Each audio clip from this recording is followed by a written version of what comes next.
May corn, wine, and oil, and all the necessaries of life abound among the people of the world. And may this building be continued and preserved to the latest ages.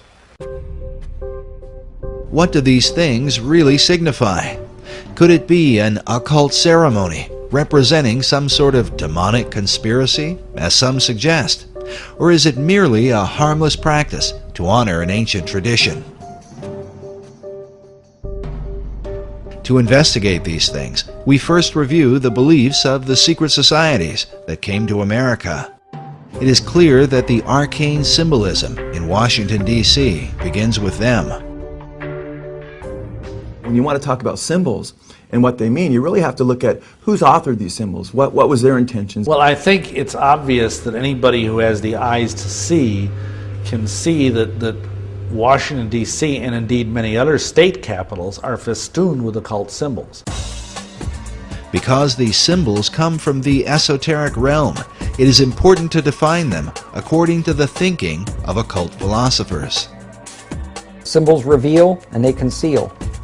And that's why they're used, and that's why they're so important. They reveal to those who have eyes to see and ears to hear, and they conceal from those who do not have the eyes to see or ears to hear. In the book, Masonic and Occult Symbols Illustrated, we find this quote from Masonic author Charles G. Berger, who says that symbols came to have two meanings, the esoteric and the exoteric. The esoteric meaning was the true or original meaning, understood only by a few and closely guarded by them. The exoteric meaning was the invented or modified explanation intended for the many. This practice dates back to ancient Egypt and is explained by Dr. Robert Hieronymus, a member of a secret society called Co-Masonry, and author of the book Founding Fathers, Secret Societies. As with all secret societies, you have levels, and if you're on the lower levels, you don't even know they're upper levels. They don't even tell you. Right. You bump into it by accident, or someone comes along. Now, in Scottish Rite, that's something different, because they know that there's a. But before then, and basically, secret societies, such as let's go to ancient Egypt. To the ancient Egyptians, the priest would tell the serfs, the guys that tilled the land, they would say, "The sun is God." Okay. And so they accepted that very low-level interpretation, all physical. That's not what the priest believed. What the priest believed, there was a second level. The priest believed that, nope, the physical sun is not the supreme being. It's the spirit which flows through the physical sun that is the supreme deity. However, there was another level. And the priests didn't even know it. It's those that were involved and elevated to if I would have told you this 15 years ago, I might have gotten shot. But this is now, I'm so glad now that this is easy to talk about. The third level, which is a higher level of understanding, said, nope, it's not, that's not the sun. The sun is not the supreme deity. Nope, yes, spiritual energies come through the sun. That's not what we're talking about. What we're talking about is the star Sirius. The dog star. The dog star, because the dog star was everything to the ancient Egyptians.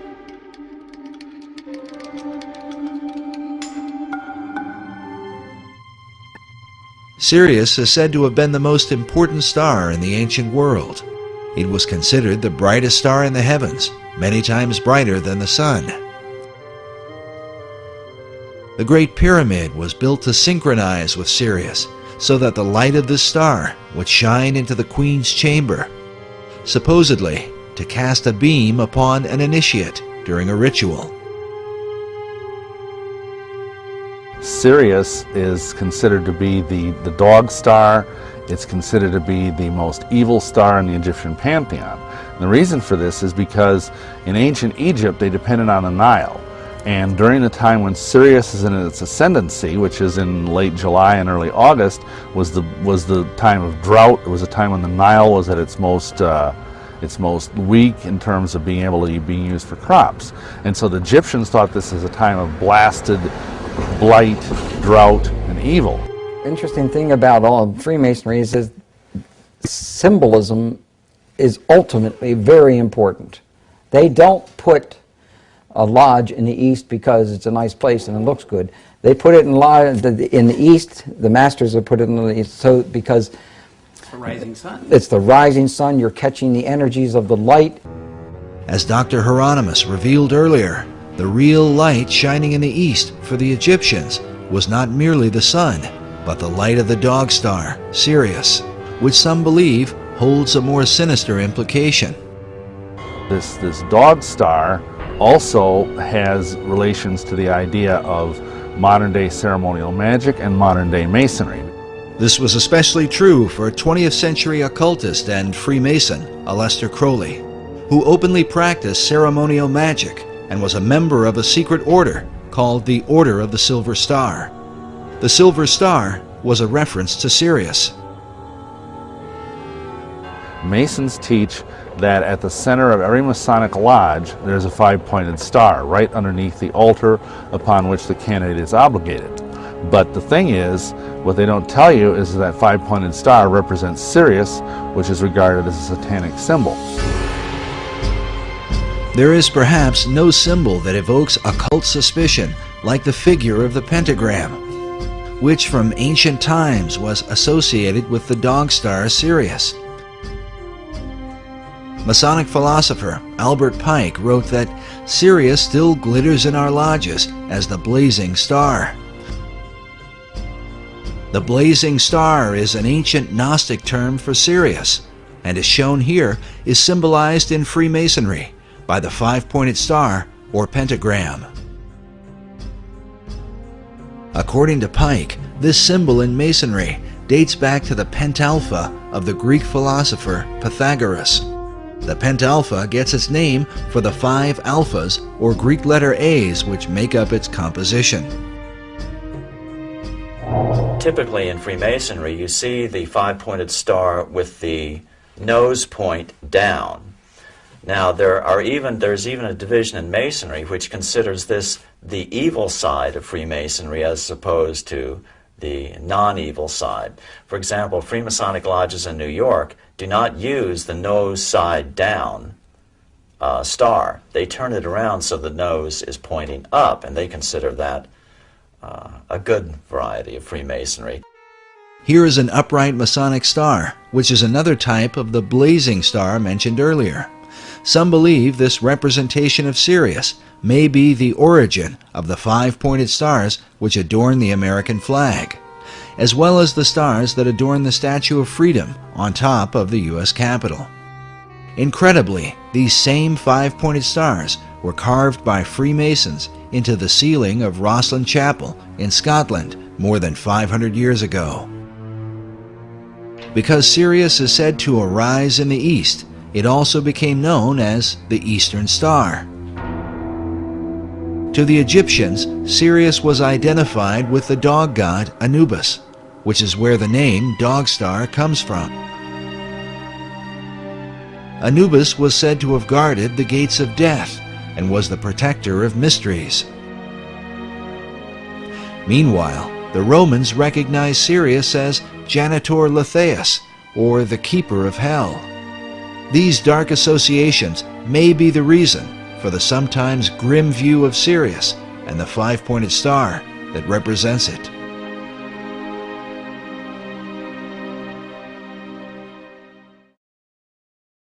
But Sirius was also associated with the Egyptian goddess Isis, and here, as we connect the dots, a more complete picture begins to emerge.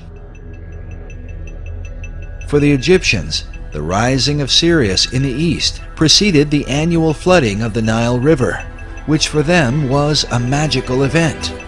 It was also the time that the goddess Isis would appear and give birth to Horus, the divine child of the Egyptian Trinity.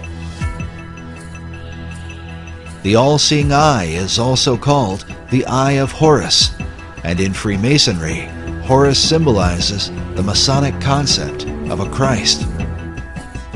This is further represented by the hieroglyph used to denote Sirius. Notice the three symbols, an obelisk, a star, and a half circle. According to Egyptologists, the half circle is used to denote what is called the benben, or the capstone used atop the pyramids. Throughout all history, it has been said that the capstone to the Great Pyramid of Egypt has been missing, which is why the all-seeing eye of Horus floats in its place above the pyramid on the back of the dollar bill. According to occult philosophers, the light which illuminates the eye comes not from the sun, but from the dog star Sirius, as is demonstrated by this illustration of the blazing star of Masonry, centered by an all-seeing eye. As Robert Balville writes, in many esoteric traditions, the return of the capstone of the Great Pyramid will signal the return of the Great Initiate, which, according to many prophecies, signifies the return of the Christ.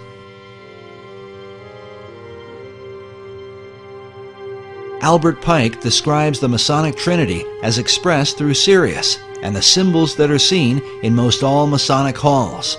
Notice this image with the sun on one side and the moon on the other, while the all-seeing eye sits in between with light blazing behind it.